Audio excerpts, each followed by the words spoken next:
त्या मेट्रोच्या स्टेशनमध्ये पाणी जात आहे. प्रयागराजला माणसं चेंगरून गेली, कोणी जबाबदारी घ्यायला तयार नाही. दिल्लीच्या रेल्वे स्टेशनमध्ये माणसं चेंगरून गेली, कोणी जबाबदारी घ्यायला तयार नाही. काल परवाकडे विमान अपघातात गेली, कोणी घ्यायला तयार नाही. रेल्वे अपघातात गेली, कोणी घ्यायला जबाबदारी तयार नाहीये. म्हणजेच काय की तसा जर का आपण गांभीर्याने विचार केला तर आज आपल्या देशाला पंतप्रधानांची गरज आहे. आज देशाला पंतप्रधान कुठे आहे? भाजपला आहे. देशाला कुठे आहे? देशाला गृहमंत्र्याची गरज आहे, घरफोड्या अमित शहाची नाही.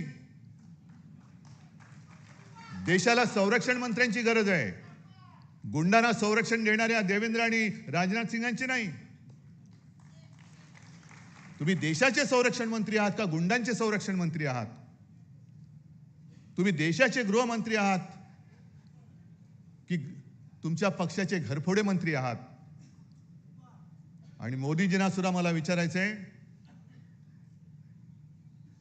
मी आता जास्त कठोर शब्दात बोलणं देशाच्या पंतप्रधानांना बरोबर नाहीये, पण जेव्हा आम्ही इंडिया आघाडी म्हणून तुमच्या समोर पर्याय उभे राहिलो तेव्हा तुम्हाला लाज वाटली नाही आमची इंडियन मुजाहिदीन बरोबर तुलना करायला?